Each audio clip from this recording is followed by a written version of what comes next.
우리는 가장 힘들고 어려운 결단이라는 제목으로 계속해서 다니엘서를 살펴보려고 합니다. 지난 시간 우리는 다니엘서의 배경과 개론을 살펴봤습니다. 다니엘서의 장르가 무엇이라고 했습니까? 묵시문학이라고 했었습니다. 그 묵시문학의 정의, 역할, 그리고 묵시문학의 주제 등을 함께 알아보았습니다. 그리고 다니엘서의 서론을 살펴보며 다니엘과 친구들의 유대식 이름과 바벨론식 이름의 차이점을 함께 놓고 비교했습니다. 자신들의 이름을 통해 하나님의 이름을 높이고 하나님을 향한 신앙을 고백했던 유대식 이름과 바벨론의 신들의 이름을 높이는 이름, 그리고 바벨론 신들을 향한 신앙 고백이 담겨져 있었던 이 바벨론식의 이름, 이 이름은 우리에게 많은 생각을 하게끔 했습니다. 오늘은 바벨론식 이름으로 계명을 해야 했던 청년 다니엘과 친구들이 자신들의 이 환경을 어떻게 극복해 나갔는지, 어떻게 자신들의 신앙적 정체성을 지키고 하나님을 따르고자 노력했는지 살펴보고자 합니다. 이곳에 계신 성도님들 가운데 인생에 가장 힘들고 어려웠던 결단이 있으셨습니까? 그 결단은 여러분의 삶에 어떤 영향을 주었습니까? 아마 참 고된 삶이었다, 이런 생각이 드실지 모르겠습니다. 오늘 본문에 나오는 다니엘도 그리고 새 친구들 또한 어쩌면 그들 인생 가운데서 가장 중요한 결단을 했습니다. 다니엘과 친구들은 자신들의 결단이 얼마나 중요했는지, 그리고 그 결단의 내용이 무엇이었는지 말씀을 통해 살펴보려고 하는데요. 그들의 결단은 이것이었습니다. 왕이 하사한 음식으로 자신을 더럽히지 않겠다라는 것입니다. 왕이 직접 하사한 음식의 의미는 잘 알다시피 귀한 것입니다. 바벨론의 국민들조차도 일평생 한 번 받을까 말까 한 그러한 기회를, 그 왕이 하사한 음식을 감히 포로된 다니엘과 친구들, 이들이 받게 되었습니다. 속국의 왕이 주는 이 귀한 음식이 포로의 신분이지만 바벨론의 입장에서는 인재들을 잘 다듬고 길러야 했기 때문에 주는 음식이었습니다. 그러나 다니엘과 친구들에게는 자신들을 더럽히는 음식이라고 생각했고 그것을 거부하고자 결단했습니다.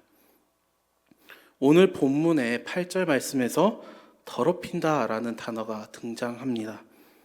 왕의 음식은 단순한 식사가 아닌 바벨론 왕의 권위와 문화를 상징하는 어쩌면 최고의 선물이었습니다.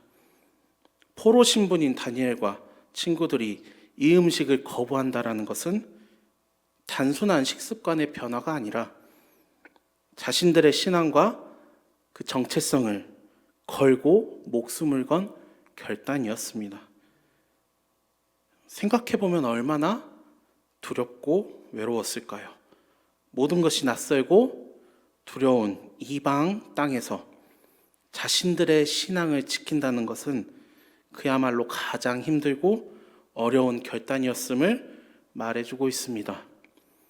그렇게 더럽힌다의 이 단어의 의미를 살펴보면 히브리어 원어로 가알이라는 단어를 사용합니다. 크게 두 가지 의미가 있습니다. 첫째로 왕의 음식과 포도주는 먼저 우상에게 드려져서 음식과 포도주 자체가 이미 더러워졌기 때문에 이를 먹고 마시는 사람 역시 의식적으로 더러워진다라는 의미를 지니고 있습니다. 즉 다니엘은 제의적인 정결을 추구했던 것입니다. 쉽게 말해 음식과 포도주를 먹는 것만으로도 하나님께 죄를 범한다고 생각하는 것입니다. 이 가을의 두 번째 의미는 또 이렇습니다. 왕이 준 음식을 먹는다는 것은 하나님의 버금가거나 그 이상의 충성을 왕에게 바치겠다라는 뜻을 의미합니다. 다니엘과 친구들은 음식을 먹지 않으므로 하나님만을 최고의 자리에 두고 섬길 것을 결단했습니다. 역사적으로 다른 우상에게 제사 지낸 음식을 먹는 것에 대한 이 신앙적 문제는 끊임없이 많은 고민들, 많은 의견들을 나타내고 있었습니다.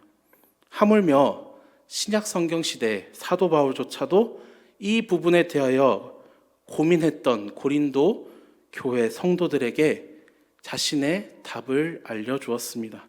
고린도전서 8장에 그 내용이 적혀 있으니 집에 돌아가셔서 묵상해 보시고요. 제가 간략하게 설명해 드리겠습니다. 만일 당신이 초대받은 자리에 우상에게 바쳐진 음식이 나온다면 그것을 먹는 것은 신앙적 문제를 떠나서 초대한 사람에 대한 당연한 예의입니다. 세상에서 우상은 아무것도 아닙니다. 오직 하나님 한 분만 신입니다. 그런데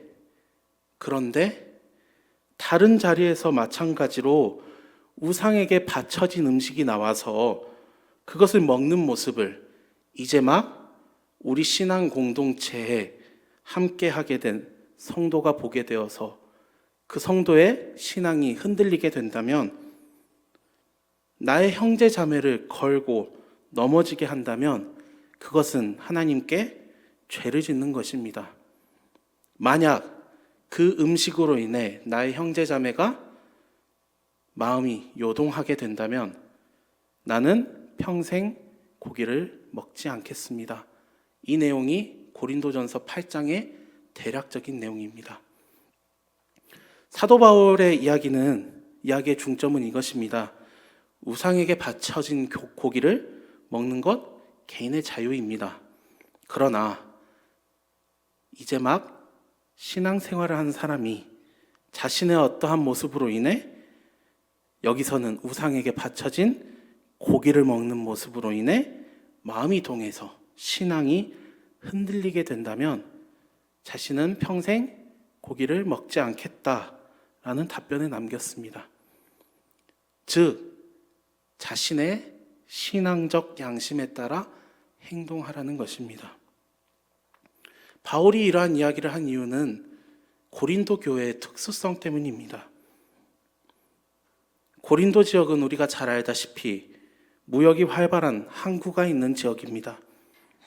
이로 인해 여러 문화가 섞이게 되었고 개방적인 성향을 띠게 되었습니다. 이렇다 보니 여러 문화가 있으면 당연히 여러 종교가 있었을 것이고, 또 친구 간에 서로 다른 종교를 가지는 경우도 비일비재했을 것입니다. 그리고 이 종교를 믿었다가 다른 종교로 개종한 사람들도 분명히 있었을 것입니다. 교회 내에서도 여러 문화가 혼종해 있다 보니 그간의 삶의 방식으로 인해 혼란도 있었을 것입니다. 바울은 이러한 지점에서 각자의 신앙적 양심을 강조하면서 형제 자매들의 마음을, 공동체의 원의 마음을 혼란스럽게 하지 않도록 각별히 조심하라고 권고했던 것입니다. 바울의 이러한 이야기는 다니엘의 시대와는 좀 많이 다릅니다. 그렇지만 어떤 면에서 비슷한 맥락으로 바라볼 수 있을 것입니다.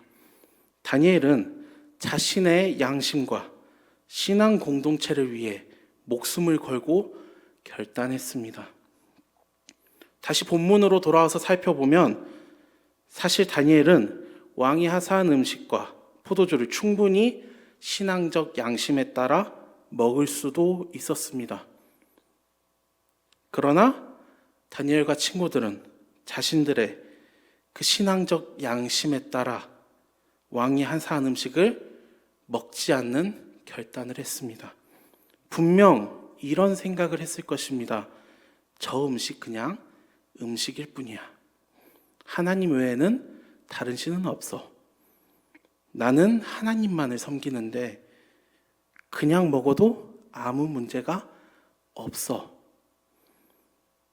그러나 다니엘은 이러한 생각들이 있었음에도 불구하고 하나님의 말씀과 그 정신에 따라 살겠다는 결연한 의지를 드러냈습니다. 그리고 이러한 다니엘의 결연한 의지에 하나님께서도 응답하십니다. 본문 말씀 9절에 하나님께서는 간섭하시는데요. 그 간섭하시는 내용이 바로 하나님의 응답입니다. 다니엘이 환관장에게 요청했던 유일한 목적은 자신을 더럽히지 않고 온전히 하나님이면 족한 그러한 선택을 하겠다는 것이었습니다. 다른 동기나 목적은 없었습니다. 그러나 환관장은 다니엘의 제안을 어떻게 반응했습니까? 거절할 수밖에 없었습니다. 왕의 명령을 거역할 수 없었기 때문입니다. 혹여 그들이 음식과 포도주를 먹고 마시지 않음으로써 생겨지는 불이한 상황에 대하여 자신이 책임을 져야 했기 때문에 그 결과로 인한 두려움 때문이었을 것입니다. 또한 자신이 감독해야 될 이 사람들이 가운데 다니엘과 친구들은 삐죽 튀어난 모난 돌과 같은 행동을 하는 것에 대한 지적도 필요했었을 것입니다. 그러나 다니엘은 여기서 포기하지 않습니다. 환관장 대신 감독하는 사람에게 접근하여 새로운 대안을 제시하고 있습니다. 다니엘은 감독하는 사람에게 자신의 의견을 명확하게 전달하면서 무엇보다 감독관을 그리고 감독자의 판단과 결정을 따를 것을 분명히 이야기했습니다. 다니엘의 제안이 무엇입니까? 채식을 하겠습니다. 잠깐이지만 채식을 하고 물을 마시고 그렇지 않은 다른 사람들과 한번 비교해 보십시오. 대결해 보십시오. 우리가 그 대결에서 승리한다면 우리는 끝까지 이 교육 과정을 마치는 3년의 과정이 끝날 때까지 채식하고 물을 마시겠습니다. 현대 사회에서 채식이 그리고 비건 하나의 문화로 자리 잡혀 있습니다. 샐러드를 전문적으로 판매하는 식당도 생겼고요. 편의점이나 마트에서는 한 끼용 샐러드 채소를 손질해서 판매하기도 합니다. 오늘날 채식은 건강을 위해 비건을 하는 경우도 있지만 또 독특하게 육류 알러지 반응으로 인해 채식을 하는 경우도 있습니다. 그러나 다니엘은 어떠한 건강의 문제로 인해서 채식을 하겠다는 것이 아니었습니다. 오히려 하나님께서 채식을 하더라도 자신들을 도우시고 건강하게 하시고 이끌어 주실 것을 더 강하게 하실 것이라는 믿음 때문에 채식을 제안했던 것입니다. 일주일 후 테스트의 결과는 어땠습니까? 다니엘과 친구들이 오히려 더 좋은 결과를 보이게 됩니다.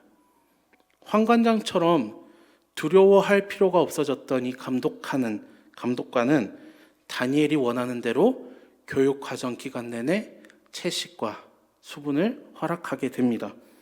더 이상 두려울 것이 없었던 다니엘과 친구들은 그렇게 자신의 신앙을 지키며 하나님께 감사했습니다. 그리고 날마다 몸과 마음을 단련하며 하나님의 때를 기다립니다. 그리고 그런 모습을 보신 하나님께서도 오늘 본문 17절 말씀에 나와 있는 것처럼 날마다 지혜와 총명을 더해 주셨습니다. 신앙의 결단을 했던 다니엘과 친구들이 오히려 더 좋은 결과를 나타내게 되었고 왕의 신임을 얻어 후에는 더 큰 일을 했음을 우리는 말씀을 통해 알 수 있습니다.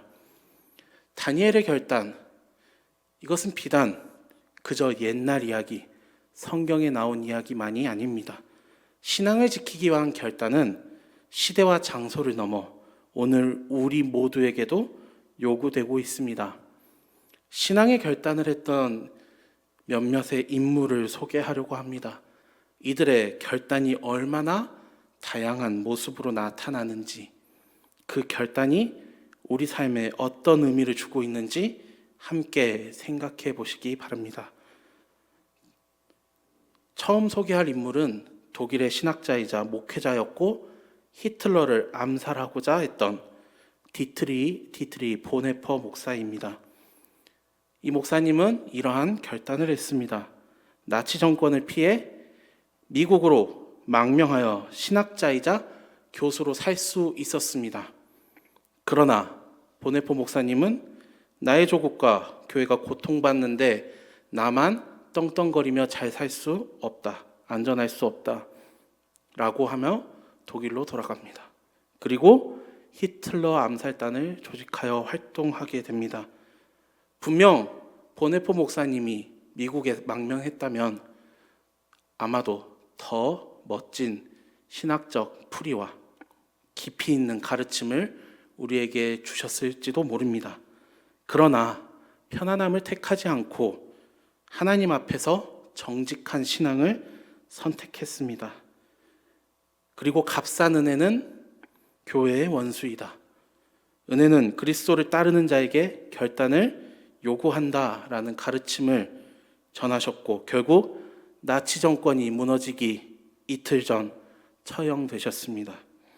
보네퍼 목사님의 모습을 통해 신앙은 말이 아닌 행동과 결단으로 나타내는 것임을 우리는 깨달을 수 있습니다.